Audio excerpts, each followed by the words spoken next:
Hi everyone, James Blackwell, JB Commercial Finance. Another update with regard to the government's Corona loan interruption scheme. I did a video last night in this very spot. Actually, it was a little bit darker then about what I believe should be the future of this scheme and the way I believe it should work going forward using peer-to-peer platforms as the outlets.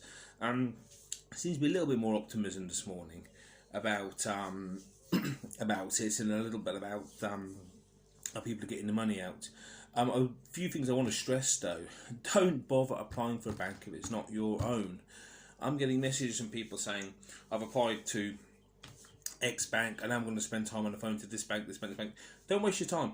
It won't happen. If your own bank won't do it, then no one will.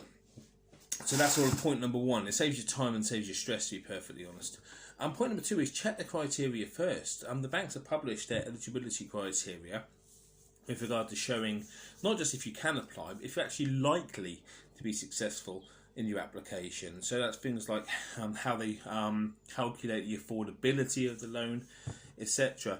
I have documents relating to that. So if anyone wants to know what their bank actually want to see when receiving an application, then get in touch with myself and we'll have a chat about it, and I'll happily tell you.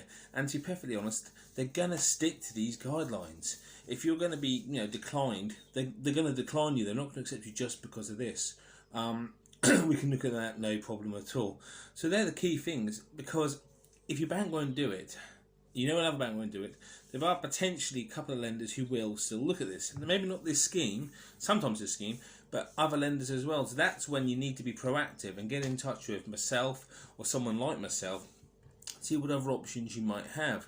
Because there's no point in crying and moaning if you turn down for this facility and then you say, well, no one's helped me. There may be options for you. So check you're able to apply for the facility. Only go to your own bank. Make sure that when you apply to your own bank, you've got your documents in order. Again, that's something else which we're finding. If you call them up and say, I want the money, they're going to turn around and say no. You need to show that you were a viable business, you've been affected by the corona outbreak, and you'll be a viable business afterwards. Unless you can show those three things, they're not even going to entertain an application. So make sure you've got your ducks lined up when you call, and then if you can't get accepted by your own bank, don't bother applying to the other banks, the high street banks. Get in touch with someone like myself and we'll see what else is available for your business to see if you can survive. I'm James Blackwell, JB Commercial Finance.